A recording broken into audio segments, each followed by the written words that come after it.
areas are bad. Letting people in that smoke are usually bad. So if you have smokers in your company, don't let them in the door. Chances are they might not be an employee. We know about transit systems. We know that getting on transit systems with cell phones and checking your email or having a badge on your waist, all those types of things could lead to some kind of converged attack against the place you're actually going to or leaving from. We know about social functions, going out, having too many drinks. You could end up in someone's hotel room and your badge could get cloned and you end up in the bathroom at 4 a.m. over a toilet while someone's breaking into your office. So social functions are bad. Happens all the time. Client-side attacks, we've seen road apples. We know about plugging things in because everyone disables USB, right? People have auto run turned off, all those types of things. We know about the client-side surveillance when you really want to step your game up, put cameras in place, monitor alarm pads, monitor what the activities are inside of a building before you want to go break into it. Those types of things are bad, right? So everyone's seen all these things over the years. Everyone's talked about them, beat them to death. Congratulations. Everyone in here is now a social engineer. Achievement unlocked. So let's step it up a little bit, right? Let's not talk about the things we've heard for the last 10 years in all the same talks. So, quick little trivia question. Who makes the best social engineers? Yes. Not my answer, but I love it. Second best answer. Who makes the best social engineers? Also a good answer. Not my slide. Kids. There you go. Kids. And I know this firsthand because I have a 3-year-old going on 13, and she owns me every day. So they get everything they want. So you learn these things at a young age, right? It's ingrained in your brain of how to get what you want, how to manipulate people, how to acquire things without paying for them. Kids. So we grew up, right? We got smarter. We started learning how to write tools. We started learning how to do our job better. We grew into these things, and frameworks and automation came out of that. The problem with frameworks and automation is instead of making it a supplement to what we do on a day-to-day basis, it really just made us lazier and we lost creativity. So the problem with that is when automation came out and computers were combined with automation, everyone behind a keyboard became a badass. Everyone started sending phishing attacks. Everyone started doing pretexting attacks. Everyone was bold and had courage behind a keyboard. But the downside of that was they didn't need to be technical. It doesn't take a lot of knowledge to get someone to give you things remotely because you're not standing in their face and trying to gain those pieces of information. So what do? We took it to the workplace. We took it into the office. We started showing all these automated type frameworks. We started showing how we could just mirror Gmail and we could use clickjacking and nabjacking and browser pwning and client-side attacks and whatever else. And the workplace got confused. They're like, these things are so easy, what do we do? I feel bad because Gmail's been used in probably more demonstrations now with phishing than 08067's probably been used. So that's the new soup du jour.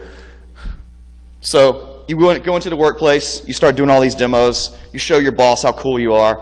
Great, you're a rock star, right? The problem with that is back at the office, they're confused. They have no idea what the value is anymore. They're like, these things are so easy to do. What's the value in having any kind of SE attack done on our business?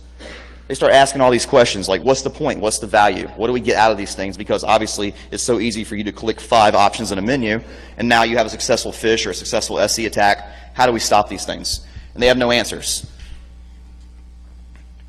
In reality, they're not doing those kinds of demos in the real world. These things are actually happening in the wild, and the businesses don't relate the value of what you're trying to show them in your cool little demo or what they're reading online to what's really happening. These guys probably aren't using automation. They're probably not mirroring Gmail. So you can't really read the numbers there, but just in Q2 or Q1 of 2013, 46,000 unique phishing attacks. So there's stats to justify the value of why these things should be tested. It's not just, hey, here's a cool little demo with set or some phish me service or whatever it might be. These things are real attacks. They're going after brand damaging type things. They're hijacking brands. They're stealing data. It's not how quick can we get a password and move on. One thing to point out, the US, 64% is where phishing attacks source from and they're targeted. The next one below that is Germany at 4%. So it's happening right here in our own backyard. It's not some mythical vaporware buzzword. This stuff is happening. So when you educate your business, start talking about what the value is, there's real stats to show the value of why you should do these things, and it's happening day to day. So how do we fix it? We have to recalibrate the business, right? We have to start asking questions like, okay, well, if you don't think you need to do phishing, you don't even think you need social engineering tests, Why do you have antivirus on your machine? You know you're going to get a virus one day. What's the point in putting AV on your machine? What's the point in having HIPS products? What's the point in having all these layers in front of it? What's the point in even testing those things? It's the same thing for SE, same thing for phishing, same thing for all those types of attacks. The only way to actually evaluate where you are in your posture and how strong things are in your organization is to patch it, test it, update it, test it again. And you do these things on different levels, whether it's electronic, social, physical, all these things have some kind of gap, has to have a solution, and you have to test it. So the only way to really test those things isn't tracking clicks, sending phishes, and see how many users click something. It's showing impact in those tests. What can you derive from this type of attack? What's the value of it? What do you get out of it? And that's all about showing the impact.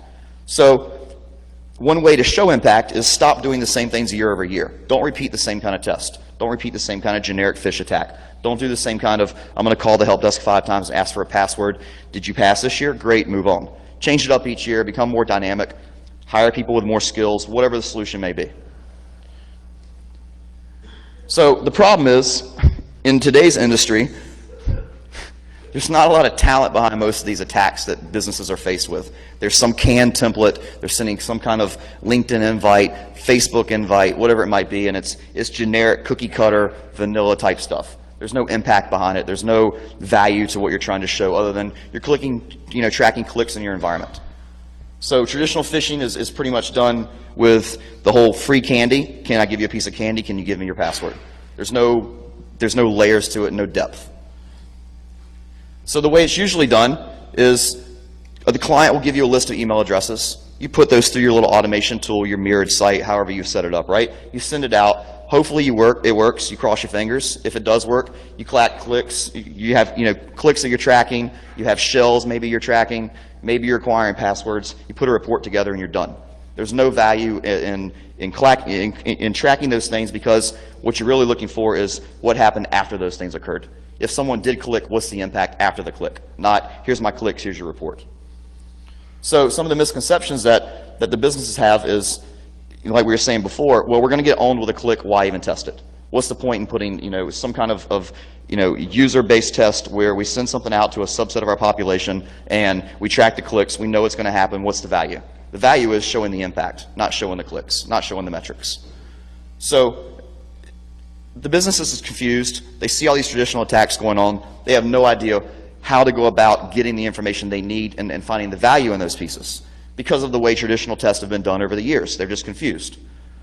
So it's time to step it up, right? Let's take up SE to another level and do tests the right way. Whether it's phishing, pretexting, impersonation, on-site, whatever it might be. Step those things up from a traditional type versions that's been happening for years. How it should be done, didn't really show up too well. Neverland Ranch, great demonstration of how social engineering and baiting and tracking along the way to get to the final result, right? There's all sorts of little, tricks and techniques throughout Neverland Ranch that demonstrate value and depth of testing, not, tracking entrance at the front gate, right? But how it should really be done is something we've been preaching for a while now, is testing multiple components of social engineering, right? When you send a phish, it's not just about testing if a user clicked the link. It's testing all the layers within there, right? Is perimeter controls working well to stop things like, generic phishing attacks, maybe things that look much more legitimate. They're going to get past with not generic spoofing and things like that, right? You've got registered servers, you've got legitimate mailers, you've got all these layers that make it legitimate to get through the front door. Once it's through the front door, how well are you testing the other layers inside?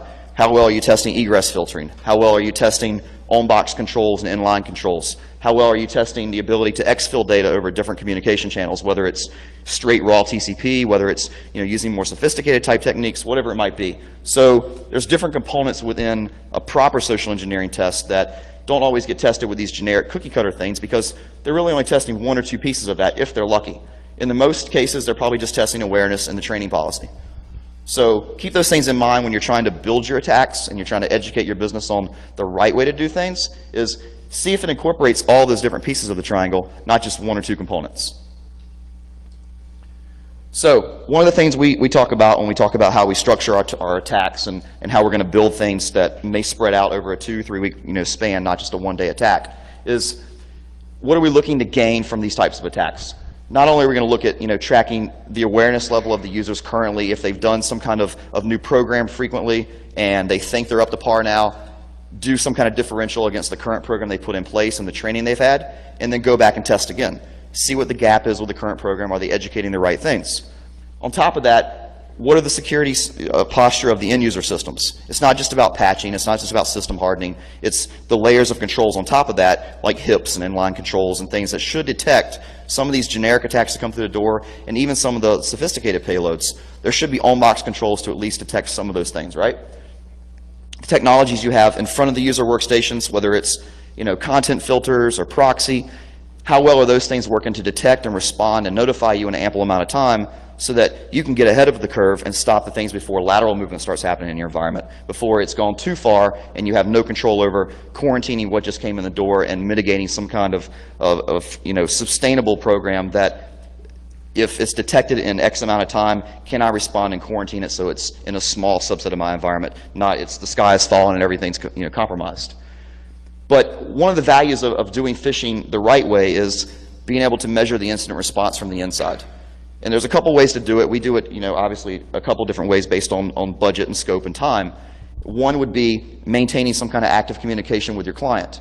As a phish goes out, as some kind of SE attack takes place, red team engagement, whatever it might be, having the active communication the entire time with the end user gives you the ability to measure their response, how well they seed information out to their population, whether it's support staff, end users, whatever it might be. Maintaining communication the entire time through the attack is key, because you don't know how well things are working on the other side of the fence when you're just sitting there as an attacker.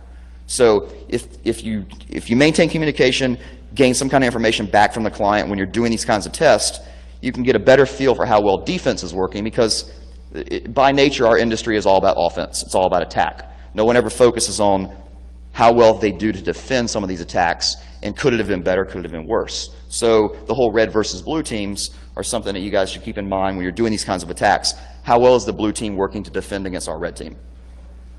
And then the other things we talked about before, right? How well are they doing against exfil data?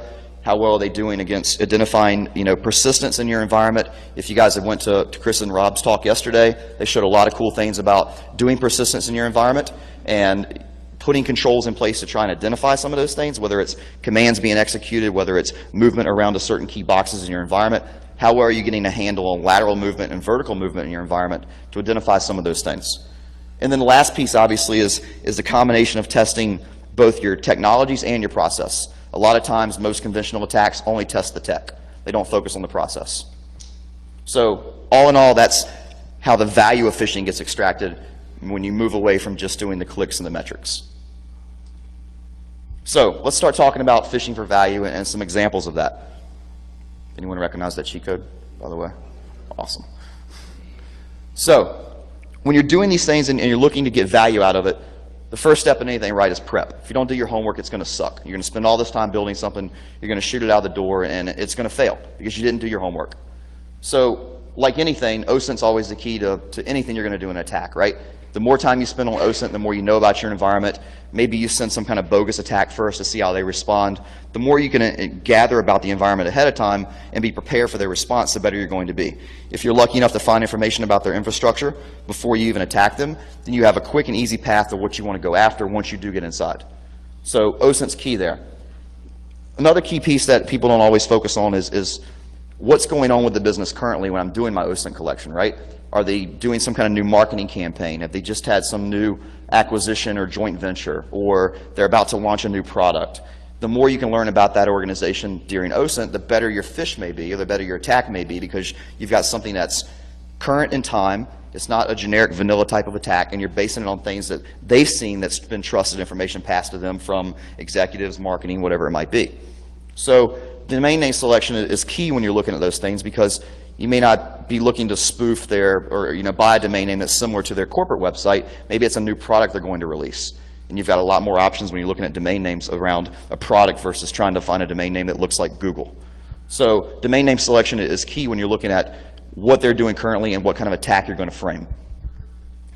The other thing that's key is when you register the website. A lot of times people will try and do obfuscation with phishing. They'll try and hide it, tiny URL or whatever method they want to use, instead of actually going and buying a legit domain name, registering it, setting up the right records, setting up the right PTRs, making it completely legit attack so that if someone does investigate it or they have technologies in place to look at that site ahead of time, you have all those things lined up before you even send the attack.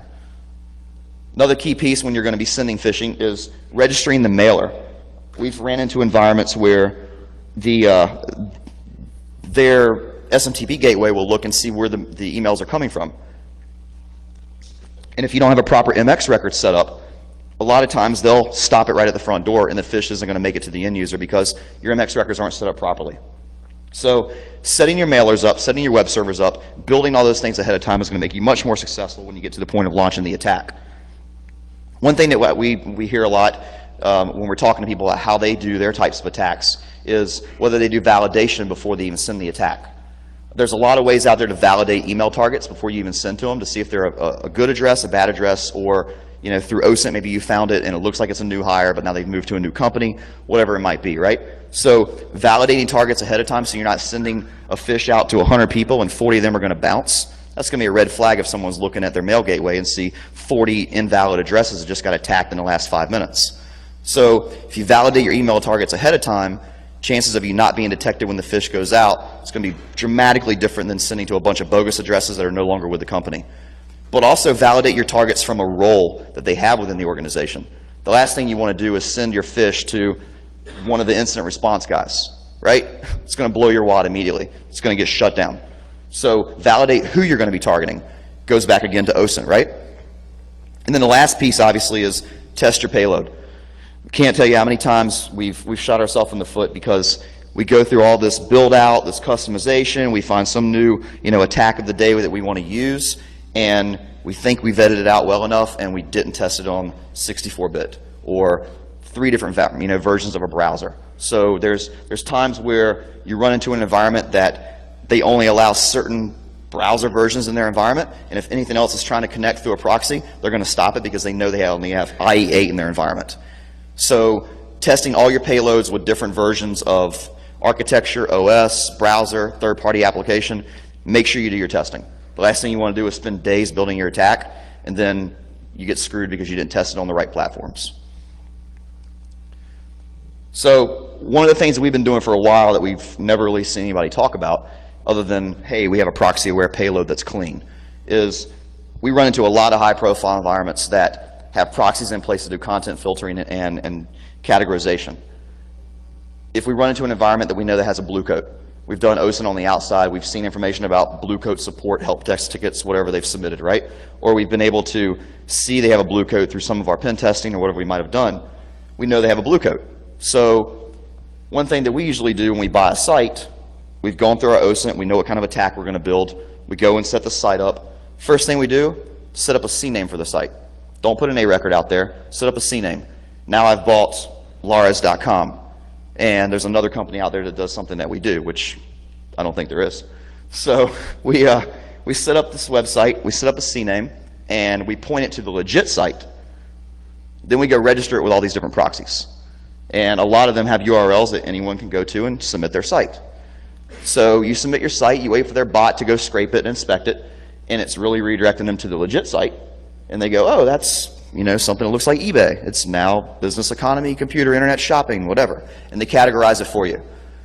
Then your company pulls down the latest files, they index it, they say, oh, this is a new site that's in Blue Coat's latest index file, and they categorize it for you, and now you know you have a site that when you do send a phish, it's going to be categorized and not be classified as unsafe, insecure, whatever, right? Cool stuff?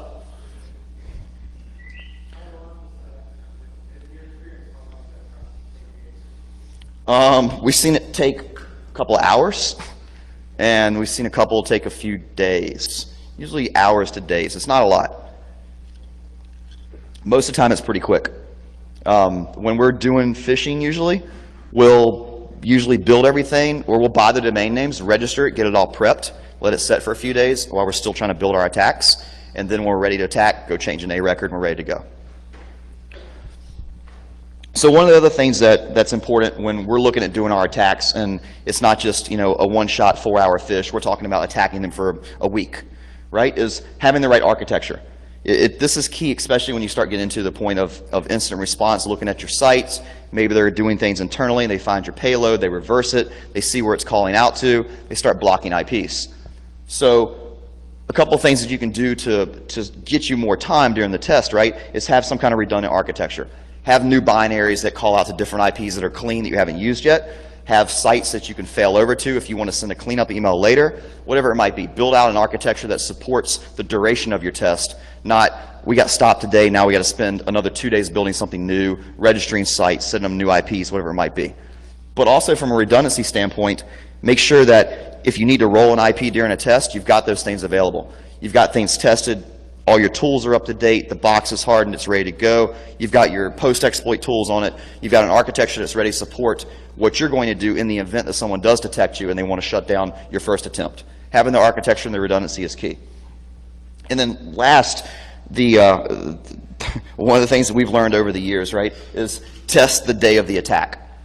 You'll spend all this time prepping sites, prepping binaries, getting your payloads ready. You set it up. You go to bed that night, you get ready, and you're like, next morning, we're going to launch this thing, we're getting in. Next morning, you fire it out, something's not right. You go look, something changed in Metasploit, SVN pull the night before, something's broken, now HTTPS is broken, somebody pushed something new out, whatever it was, right? So test the morning of the attack is key, the night of the attack, whatever it may be. Don't let it ride for a day, you come back to it and say, all right, I've done all this work, I'm ready. So do your testing immediately before you launch. And even during your launch, once it's out in the wild, go test it again. Make sure that your cloud box didn't have a hiccup and all of a sudden web services aren't working to it anymore. Test it throughout your engagement. Make sure the binary is still working. Make sure your cred theft is still working. Stay on top of your attack. Don't just let it sit idle and wonder where my shells are. So we talked about this before. Everyone's all about collecting metrics, right? Let's track our clicks. Users love to click. Let's see how many clicks we got out of the X number of people we targeted. So there's a couple different ways to track clicks. One of the easiest ways that we do it is have a session ID variable that's pretty much just a base 64 encoding of the email address that we sent to. So I think if you decode that, it's my email address. But put that within the URL of the fish. And what's cool about that is you can set up your mailer to randomly set a new session ID for each one of those URLs you send out. But in the old days of doing phishing, you could obfuscate, bad site behind google.com. And a lot of email clients wouldn't say this is a different URL behind the hyperlink that you're trying to put into the body, right? When you add variables onto the end of the fish URL that you're trying to send, and you've got your string that you can decode later and track clicks the right way, these don't show up as an obfuscated URL in mail clients. So that's beneficial because you're not changing the domain name, you're not changing the initial path of a URL, all you're doing is adding a variable to the end. So it doesn't show up as some kind of modified link when the client receives it. Meanwhile, they're just clicking on the first part of the link. They have no idea there's a session ID tracked within there. So then you start parsing your web logs at the end. You can see that out of 100 people, we had 40 clicks, and here's my users that clicked. So you can tie it back to the user and the time he sent. So that's the right way to track results, not I had 75 hits in my Apache log. Who clicked it? I'm not sure. So it's not just about metrics, right? It's about showing impact. How do you show impact? You find out what makes the business money and you go after it. It's about getting the money, right? The metrics are just a piece of your report that's an intro, where you have your GUI, your graph, your funny little dashboards for your customers. Here's all your pretty reds and greens. Here's your metrics. Cool, we got that out of the way. Here's how we show impact. Here's our post-exploit. Here's what we gained access to after you clicked the link, after your 43 out of 100 did what they did. And then the last piece of it, right, is you have to prep for your attack. The businesses are prepping, they're patching, they know what's coming, maybe they do, maybe they don't, but you also prep yourself. You get a good night's sleep. Maybe you work out in the morning. Maybe you're ready, you're jazzed, you're ready to go attack. Maybe you get doped up on a good breakfast and a lot of sugar. Maybe you like to snort pixie sticks during your attack, whatever it might be, right? So you've done all this prep, you're ready to attack, right? So let's talk about phishing techniques. Or what we like to refer to as masturbating. It's bad. Another Chris slide. Thanks, Chris.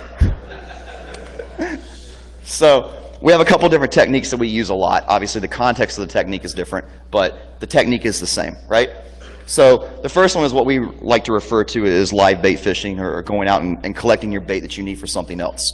So in this kind of attack, we're not looking at doing a full stage blended type of attack where we're doing, looking for creds and doing client-side attack, and maybe we're dropping binaries and we're doing all this sophistication, right? Maybe we know that during our OSINT, and maybe during our external PIN, if we've done that too, we found that they had a single factor VPN. We know they have OWA outside. So maybe in this attack, we only want to get credentials, because if we get one valid pass, that's going to lead to maybe VPN access, maybe SharePoint, maybe Citrix, whatever they might have that's single factor. So in this kind of attack, we're just going after creds. There's a lot of different ways to do cred theft. Everyone's seen the demos. But one of the things that we like to go after is OWA, because OWA is a great place to find information. Not only does it have everyone's email and what people like to email around, which they email everything because it's protected inside OWA, they also have great links to external things, but they also have the ability for you to monitor response when you do attack. And maybe that's the first piece you need during your 2-week engagement that you're going to be attacking them, is have some kind of visibility inside to see what the response is when you start attacking. Maybe you send one attack, see how they respond, and you stage your next attack off that response. Or maybe you bait them with one attack, keep them busy, and monitor response while you send a second one. So a lot of different cool value pieces that you can get from just gaining access to OWA with one account. So you build your attack, you find your single factor VPN and OWA, webmail, whatever they use, right? You send out your attack, and then you gain access to OWA. I've shown this in previous slides, and I believe Gates has shown it too. Gates found this during a test. In the old days of OWA, you could go download the address book. You had direct access to it, you could pull it down. Now you have much more email addresses than you had before. You have contact information, you have phone numbers, you have all these good pieces of information to do additional attacks or follow-ups or brute force or whatever. So Gates actually looked at 2010 and was like, there's got to be a way to dump all the users in OWA without actually having access to the global address list. So we looked at the request that happens when you start searching for people. We found out that there was a variable you could modify to change the number of results that's shown on each part and on each request. And within that, there's a variable, or there's a piece of information that's stored in one of the fields that has email address. So quick little script in burp, run it, dump everyone that's in OWA. Now I have more usernames, now I have more email addresses, I have new people to attack that didn't get the first one. I have more information about the company that I had before with one valid account. But I also have that valid account to go log into VPN. What's great about VPNs? They bypass all the expensive shit you put in your environment. Usually people get on VPN, they don't have to deal with NAC. Usually they don't have IPS on the VPN. Usually there's no protected tunnels between each user. So if you're on the VPN, you could attack another VPN user. They don't have isolated tunnels. So lots of cool things that we find when we can actually get VPN access, because visibility on VPN is far worse than visibility on the perimeter. So they trust that someone's on the VPN with a valid password. They're a trusted user. Let's let them do their work. So that's kind of the first series of attack of getting creds, getting in with VPN, dumping users, getting more email addresses, getting more usernames, finding out the roles of people in the company, and all you're doing is going after credentials. There's no AV flagging for client-side attacks. There's no payloads that are going to trigger anything. It's a legitimate-looking email that you've done all your homework on first, and then you've gotten credentials, and now you're in. Everyone's seen cred theft, right? So a new way to apply creds. Second one we like to do is fish in the middle. And this one's pretty cool because you start out with an initial fish or an initial attack, and you gain access to maybe OWA, right? You're in OWA, you start looking at active conversations for the user that you've brooded, you've gotten in with some valid account, right? So you're in OWA, you find an active thread that has some kind of file attachment going back and forth between Lucy and Sally. Lucy and Sally like to send statistics on a spreadsheet, and they're working on some kind of metric-based whatever program. So you have access to Lucy's account right now. You download the spreadsheet they're actively sending back and forth, and you bug it. And then as Lucy, you send a new one to Lucy. What's Lucy do? She looks at the spreadsheet, and she trusts the conversation thread that she's already in with Sally, and she opens the spreadsheet. It's not a fish. You're not spoofing anything. It's kind of a fish. But you're using legitimate access and an active thread to implant something in the conversation. Typical SC type of technique, right? But the best part about that is you're already beyond the perimeter. So you don't have to worry about getting around their proxy, getting around their anti-spoofing technologies, getting around some kind of IR response. You're already in the system, and you're already in an active thread. So you bug the conversation, you get direct interaction with the target as another user. Maybe they sit next to each other in a cubicle, hopefully they don't. We've had that situation where they are right next to each other, but you don't know physical location sometimes. So you have all this visibility, all this direct interaction, right? So we had this client, found an active conversation, found a spreadsheet that they were sending back and forth, downloaded a spreadsheet, put our little voodoo on it, put a macro in there, had a payload, sent it back to her. Can't really read it too well, but it says, I'm having a problem opening this file. Can you try to open it on your computer? Of course. They hang out and talk and go to lunch together, and who knows what they do after work. So she tries to open the file. Unfortunately, it doesn't open on her computer. But luckily, you have direct access to her as this trusted user. And you got to go, all right, well, shit. Now I have a thread with her that I can't just shut down and say, all right, don't worry about it. Because she's going to go find her in the bathroom and go, hey, what's up with that spreadsheet you sent me? So you go into developer mode right in the middle of an attack, right? And you call upon the people that are the right ones to put in the process. That being Gates, because Gates is a badass at coding shit on the fly, and Dave as well. Dave had some cool stuff that we shared in this attack. So Chris and Dave work together. They talk about what's going on, and we finally figure out it's an issue with 64-bit and the macro that we're trying to use, and the version of Outlook or Excel that we're trying to use. So going into this troubleshooting phase. Meanwhile, I'm still got her on the line. And so I'm having to stretch this attack out while we debug and do development on the fly while I have a valid attack on the line.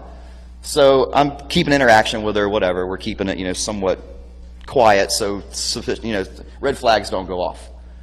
So Gates and Dave worked back and forth for, 8 minutes? It was something quick. It felt like longer, but it was short. And you want to tell this real quick? You tell it better. Yeah. So they figured out that it was an issue with one Metasploit. Here, no, come up. I'm just giving you time to walk. So you got short legs. So, I'm used to it. It's been that way my whole life. So what we did is Dave wrote unicorn.py. Everybody seen that? It auto generates the PowerShell payload for you. Check that out. So all the PowerShell voodoo of making the payload and giving it the string, so you can just paste it in. So it took the Excel macro. The giant ass string that Unicorn spits out was too big of a macro for, or too big of a variable for Office. So I had to break that thing up into a few pieces and put it in a hidden tab, and then the macro just puts that back together and just calls the PowerShell string. So macro with PowerShell. Pretty neat. Which doesn't work in Metasploit. Yeah, so we tested it. Go back again to test all platforms, all versions.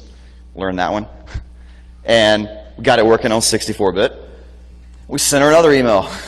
We say, hey, we got it fixed. Can you run this again? Can you try it out?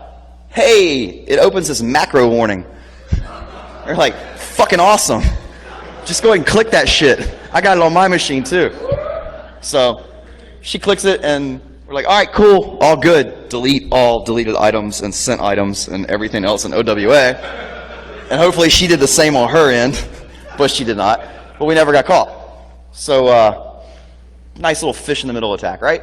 We get active access, we have visibility, we can troubleshoot on the fly, and we're able to modify the payload that isn't the same when you're attacking from the outside because you don't have the visibility on the inside, right? You don't know what they're running, you don't know what they're seeing, you don't know how they're interacting with it, you don't know if there's problems, you don't know if a flag has gone off. So the whole time we have access to her inbox, we know if she's forwarded it on to somebody, we know if she's going, hey, this doesn't seem right, or hey, I just saw Sally in the hallway, she told me that she didn't send me shit.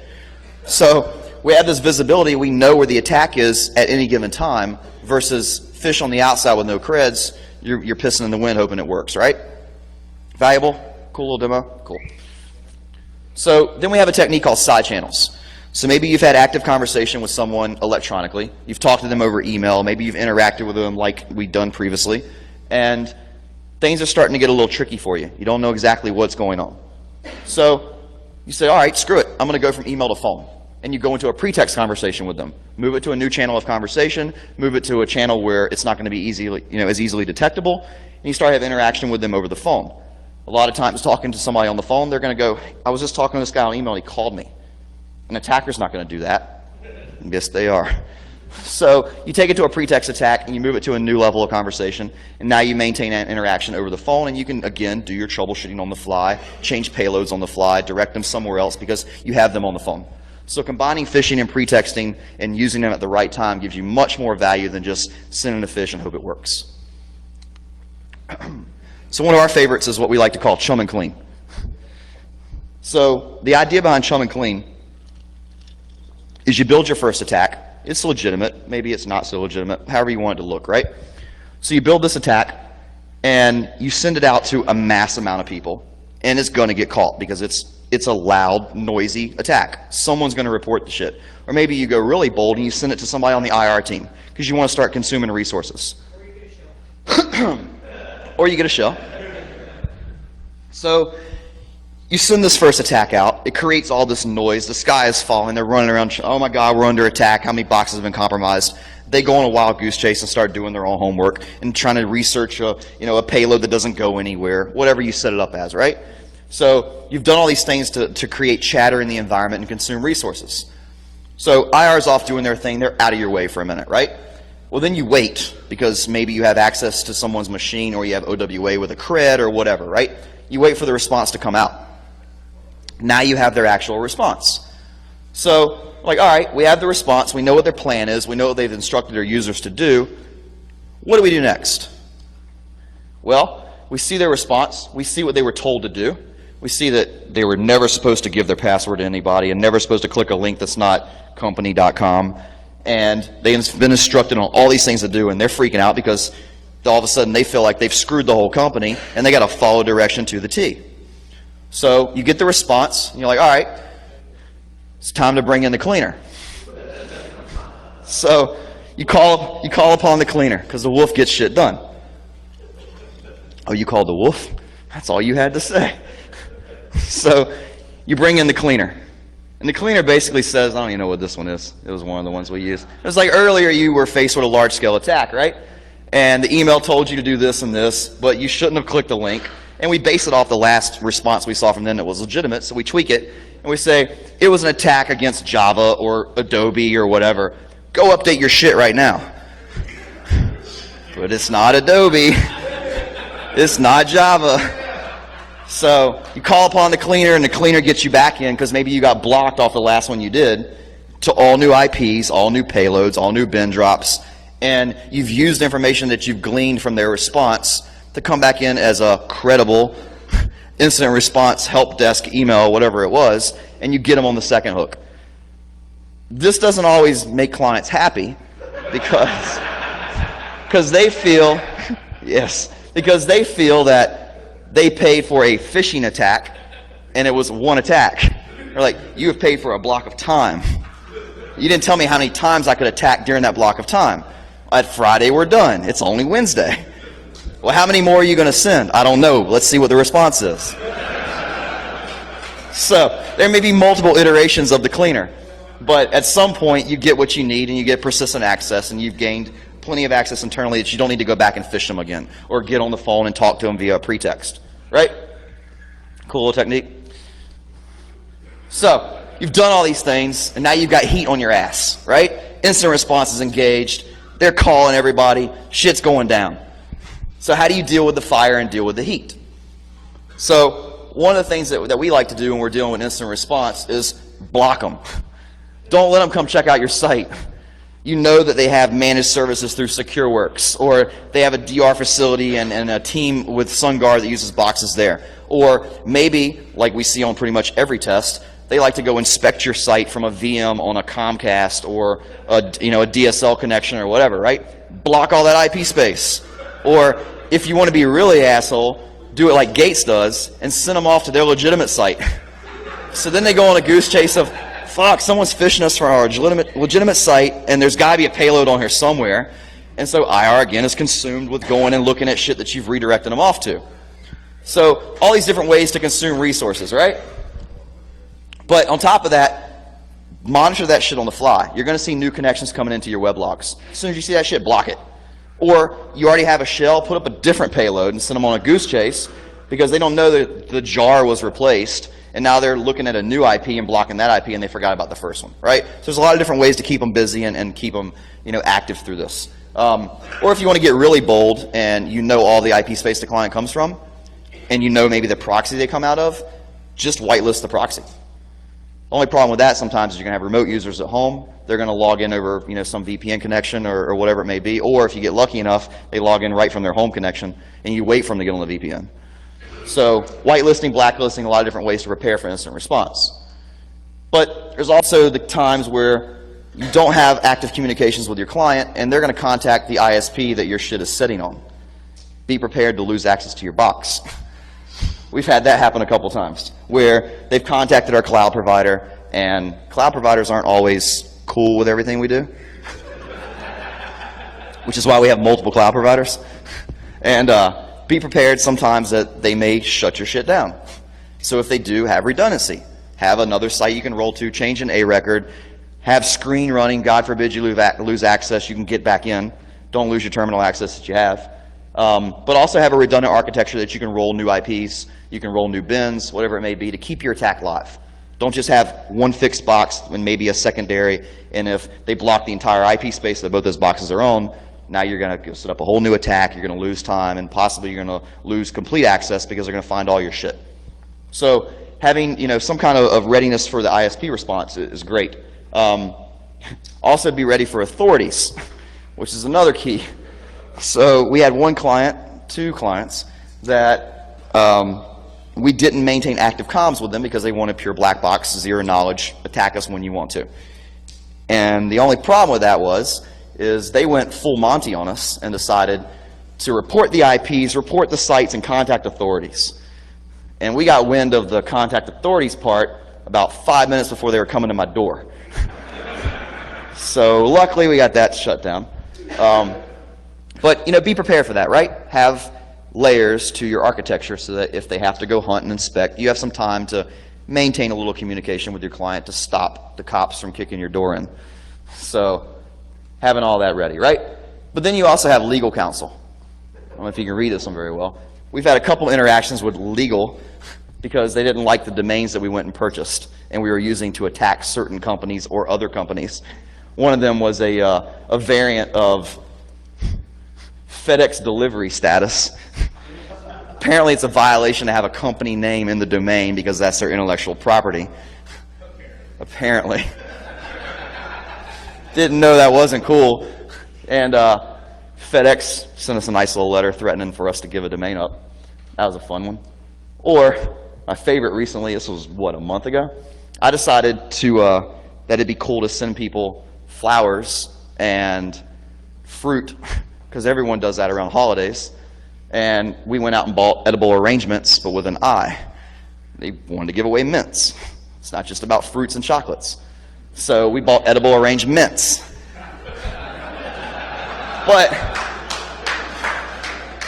And it fucking worked. So we buy this domain, right? And we set up the CNAME. It's fucking cleared through every proxy on the planet. It's categorized. It's ready to fucking go.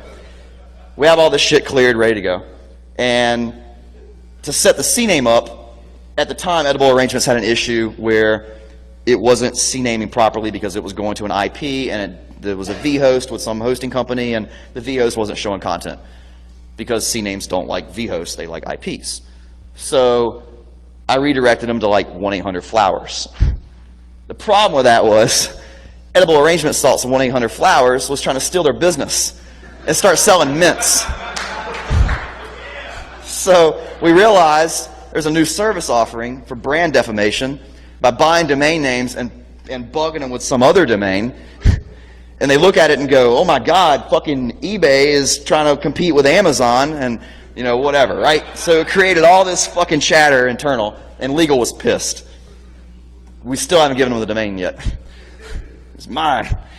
So and we told them that if they ever start selling mints and not fruits, that we have to get a kickback because we created the fucking idea, right?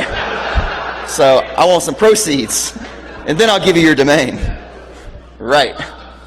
So, you've done all this cool shit, right? But sometime your fucking mojo on your attack just works way too well. And you got to deal with the repercussions of that. One of them being, we decided to send an advisory out to a New York-based company about bed bugs. Because when we sent this thing, whatever year it was, they had a bad bed bug problem. Anybody live in New York knows about the bed bugs? It's fucking bad, right? So we sent out this advisory to our client as this NYC notify, whatever, right? And we're like, in the areas around your office, there's bed bug issues. And that was like all the areas around their office. Well, what happened was somebody inside forwarded it to the CDC. And it had payloads. And we had shells. So we had shells to the client, not the 3-letter thing. So we session, kill, whatever, high-fived and fucking moved on. Or did we? So dealing with out-of-scope shells, right? It's difficult because we're ethical and we have to draw the line. Hardest part of our job. Don't steal the money. Don't steal the money. Or you decide to attack another New York-based company and you decide you're going to offer refunds now because the fucking subway never offers refunds. But now they're going to. And that shit gets forwarded out to all sorts. That shit gets forwarded out to all sorts of people, right? And you get shells from large New York-based banks. Maybe. So deal with these things when your shit's just too hot and people love to forward it and click it and you get stuff, right? You got to draw the line. So keep it.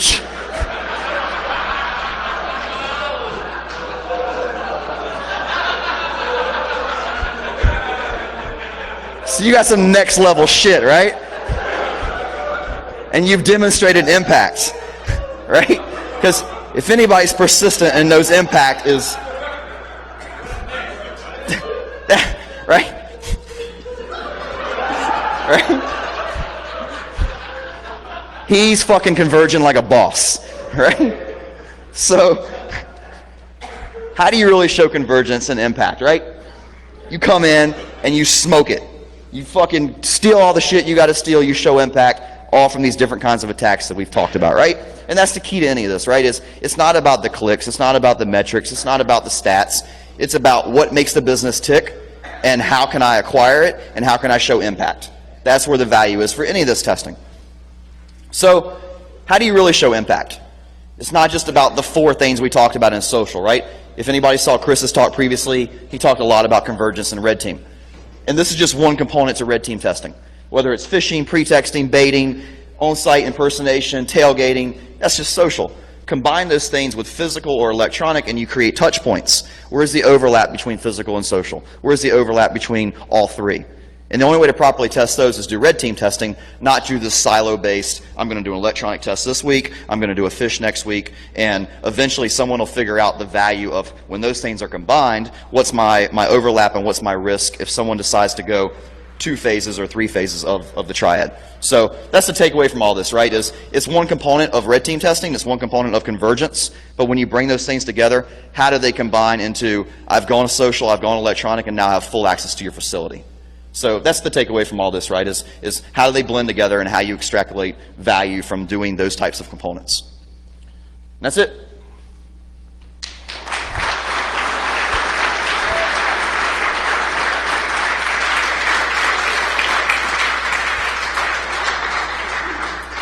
So any questions? Got a couple minutes.